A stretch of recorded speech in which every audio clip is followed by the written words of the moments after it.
In this day and age, the only person, in my opinion, that could have achieved just as great as a legacy as Mike, to me, would have been Chris Brown.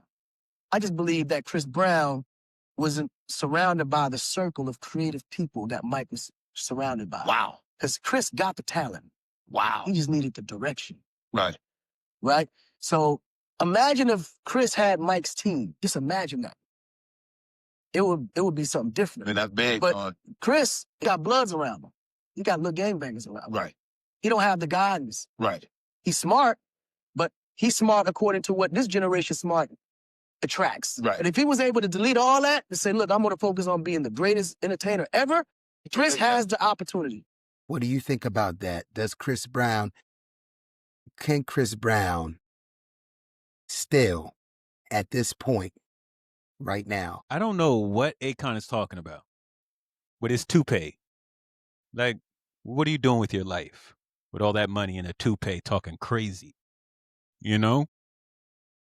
It don't make no sense. It's like, bro, you never were an artist. Shut your ass up. You know?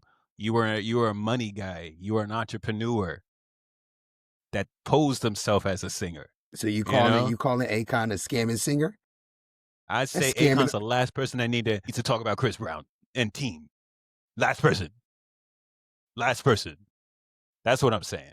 But what is he talking about? He's saying Chris Brown's the number one guy, like now, and been for years. You know, like you tell me he ain't got no team. Are you kidding me? Why is he number one then, Akon? He's toupee. He's saying that the team is a bunch of, Bloods and, gangbangers and stuff.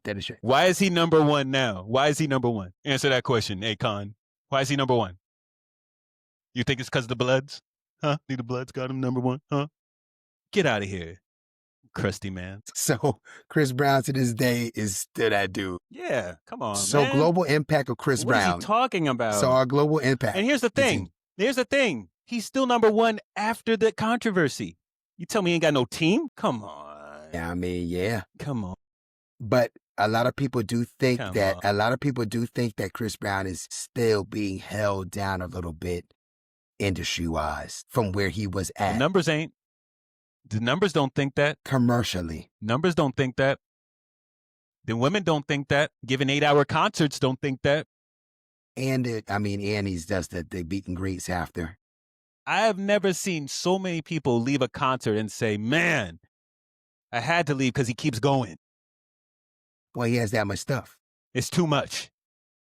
I had to leave because he kept going. You know how many videos they have of people leaving Chris Brown concert and you hear in the background, it's your man on the block. And it's just like, it's too much. I have to go home. He's got energy for days. Energy for days. I don't think he's human. So I really don't think he's human. So you negate what you don't think what. Yeah. Crusty man. Akon, you're not Shabarang. You're not putting down what Akon was saying. The same guy that sang "Nobody Wanna See Us Together." Nah, he's not valid in that discussion. Sorry. Next topic. Let's go with this one right here. All right, let's check this out. Uh-huh.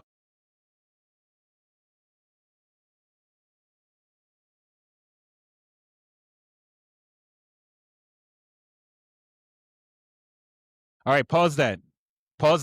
Just pay attention to that first, because then he changes it up. He don't ever readdress what he said in the beginning. Let me go back. He said, I may link up with Chris Brown and do another Thriller, and Usher would hate me for that. That's where I was getting at. That speaks volumes. That's what I was getting at. All right? That part right there. Now, after that, he said that statement, he never readdressed that first statement. He just started talking about other things now. But he said a lot in that first statement. He said a lot about how Usher and Chris Brown really look at each other. Because on camera, it's different. That's my brother. I love you, bro. I love you. You're the one. You're living legacy. You're next. Well, if that's the case, then why did the Quincy Jones version, of JD, is saying something different? Now we're reminded again about real conversations between the producers compared to what we see in real time of what these artists are moving like. I never would expect JD to say those words in the beginning. the way Usher and Chris Brown's relationship is shown in public. Well, I would You know? debate the reason why he's saying it the way he's saying it is because Mhm. JD is a part of that team of Ushers, right? Mhm. And Yeah. anything that Usher should be getting that Thriller from JD, not Chris Brown from him. He doesn't mind if Chris Brown gets it. It just can't be from JD. You have to have that type of respect, and you're a part of my team, not a part of Chris's. Like Jagged Edge. Yeah, but then y'all ain't really cool. But then y'all ain't really cool. Well, Jagged Edge flipped out. Jagged Edge flipped out on him when he did the Sleeping in My Bed remix, that beat. Because that was fire. Yeah, so then and it was like, whoa, whoa, whoa. It goes to show you that this really is just competition at the end of the day. This ain't no friends. Ain't no friends in competition. I just think that this is a social deaf team. It's Usher and JD, not Chris and JD. Nah. You sit over here. Don't you do that. I think people have to really watch themselves like that. I truly believe it. But realistically, and I'll say it again, if Usher and Chris Brown were really brothers, like they say they are, then it would be nothing for my brother to have a Thriller, because me and JD, we've made timeless classics. You know what I'm saying? So my little brother now got a Thriller from the same cat that gave me classics, and he's younger than me, and he's identified himself as a student of mine. I'm happy for him.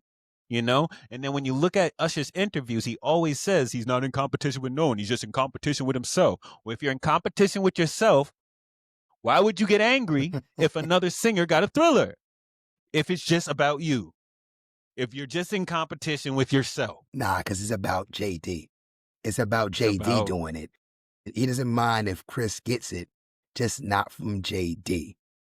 I think that's what. But let's continue. But why? Let's continue. But let's continue. I might fuck around and go in the studio with Chris Brown and make Thriller. Usher will hate me for the That's about to say. You fucking get a synergy. For the rest of his life. 7 songs in 3 days. But isn't that counterproductive to what you said your ultimate goal is? Right? When I talk about that short list of people that can make Thriller, Chris Brown's on that list. It paired with the right person. It is. But I mean, I also have to acknowledge for the first time. I gotta acknowledge it. Like, yo, just I have to acknowledge it. I would love to work with Chris Brown. I have worked with Chris Brown before. Bow Wow and Chris Brown got a number one just record. Can't give him a Thriller. Put him on the song, number one. That's not. You ain't got to tell me what's gonna happen. I know what's gonna happen. He also said something else. He said, and because if Chris Brown was on it, he's like, it would only make sense for Thriller. But what they don't realize is Chris Brown Thriller was wall to wall. Shawn Garrett gave him Thriller. It was wall to wall. You know? It was wall to wall. You know, so it's not like. That's what it was. Chris Brown already had Thriller. That was his Thriller. What I'm saying? Now, does Usher have a Thriller is the question, and he don't. So maybe that's the real reason why Usher would be pissed, because Usher don't got a song like Thriller out. Never has.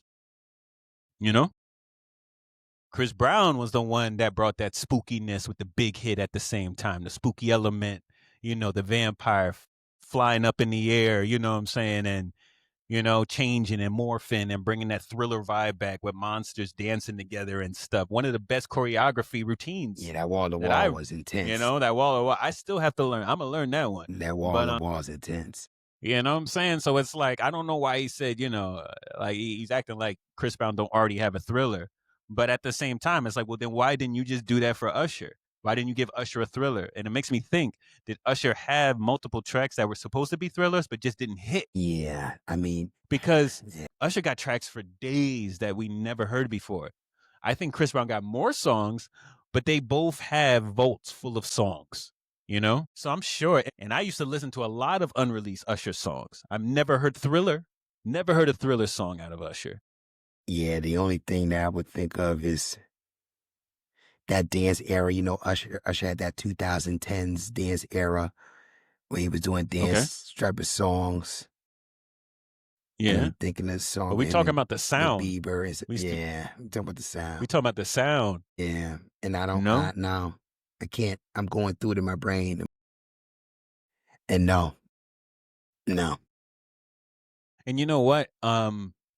It was just something about it was something about Chris Brown knew how to deliver that song. You feel me? Because I'm sure the demo of Sean Garrett singing on it didn't sound nothing like Chris Brown. That was You Sean know what I'm Garrett? saying? Like, yeah, that's Sean Garrett's creation, wall to Wow. wall. And so, you know, Sean Garrett's voice isn't strong. You know what I'm saying? So with Chris Brown singing